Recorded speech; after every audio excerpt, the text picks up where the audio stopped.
there's a report in the Military Times that was sadly underemphasized, and the Military Times reports that approximately 100 elite army rangers are in Manbij, which is a city in Syria, to keep the peace, quote unquote, between Syrian Kurdish forces and those loyal to Turkey. That's according to Navy Captain Jeff Davis, a Pentagon spokesperson.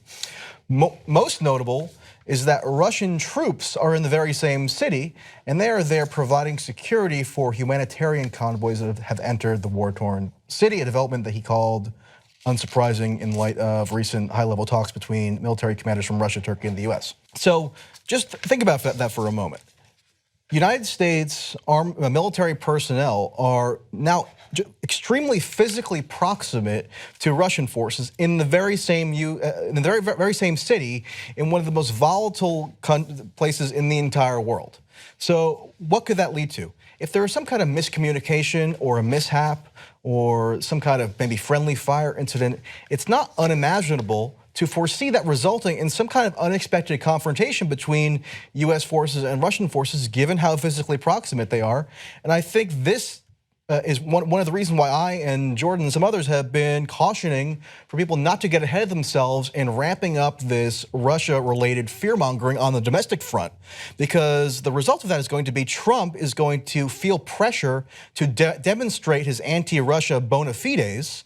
And if there's ever a situation that arises where there's some kind of military incident in, say, this particular city, Trump could feel compelled to take rash military action, and who knows what that could escalate in.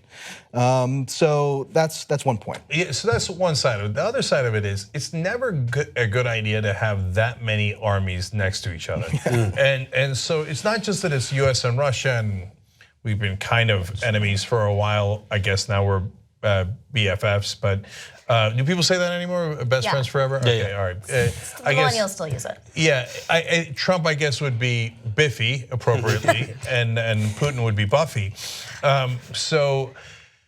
But you also have the Turkish army coming in, and you also have the Kurdish forces there and Syrian forces there. So you've got all of these different factions and literal armies with tanks.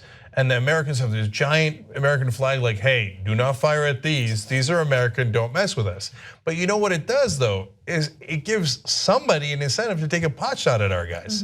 Now we got 1,000 guys there. Remember, Obama said there was no boots on the ground. I don't know, are they wearing slippers? Because there's 1,000 of them and they appear to be on the ground. Right. So Obama's the one who ordered them in the first place. Now Trump who said he wasn't going to get involved, is getting further involved. He brought in more troops. So now all of a sudden there's real Americans with real tanks sitting in the middle of the real civil war in Syria.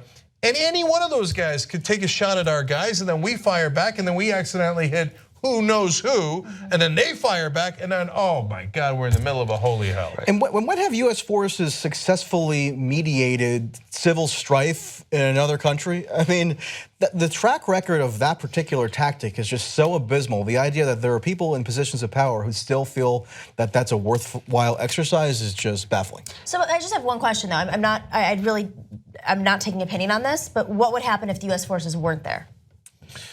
So yeah, that's a good question, and I think that it's an interesting one, and I don't want people thinking that this is a black and white issue and there are no downsides to any of these proposals. There's downside to every proposal. It is possible, and the reason we're there in the first place, and I believe them, is that if we weren't there, the two sides that are the Syrian sides would immediately clash, and when they did, well then Turkey, who is not in favor of the Kurds, considers the Kurds in that particular area to be terrorists. Anyone who you're opposed to is now a terrorist, of course. But anyway, there are real Kurdish terrorists inside Turkey, but we're in a totally different country here in Syria. But anyway, they're all terrorists according to the Turkish government, so they come down, and so they would say, well, I gotta go get the terrorists. They're fighting against the people that I support, right?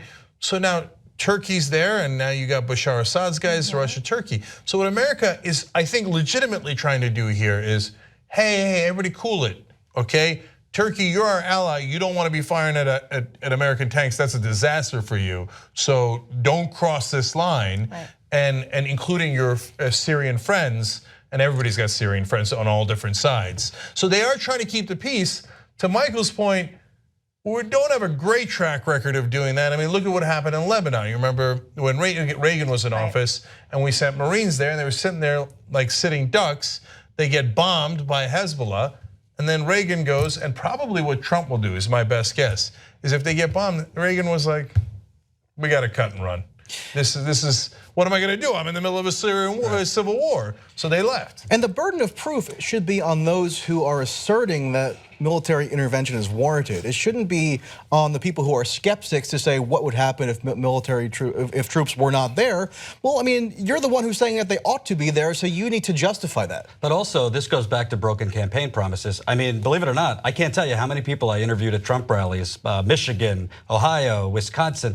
They were like, you know, I want focus on my jobs, my schools. I don't want money overseas. And that's what Trump was telling them, that he wasn't going to be sending troops elsewhere. All he said was, I'm going to bomb the hell out of them. But they want that too, though. Right, I mean, I literally I went to a dinner party last week and someone said that at the table, a Trump supporter, I think we should just bomb the whole area. I'm like, what whole area? We've all heard this before. Right, but they specifically said we don't want any more troops overseas. We don't want getting entangled around the world. We just want to bomb them. Obviously, those two things don't really make sense. But yeah, you got to be inordinately careful here because it is if you're going to do this, as Michael points out, which is a giant if, right? You have to be exceedingly careful in how you strike that balance because if we're right and anything slightly goes wrong and all of a sudden our guys are fired upon and 3 of them die, 38 of them die, right? Now Trump is in a no-win situation. So if he pulls out and says, well, I told you I wasn't gonna get involved in that mess, people go, you let 38 of our guys die and you did nothing, that's incredibly weak. Or then he has to say, okay, then I'm staying and I'm going to bring in troops, more troops, because I'm going to show them how strong I am, and I'm not going to let them attack the Americans. And who did it? The Russians did it. Then I'm going to attack. Wait, I've worked for them. But anyway, so either way, though, it's not a good situation for Trump. It's a really perilous situation. Now, do you trust that Trump is going to walk that line carefully and judiciously? You know who's going to stop Trump, stop the establishment, stop the corruption? You are. You help us hire new investigative reporters, and we will unleash it on them. tytnetwork.com/go. Let's build the best journalism team in America.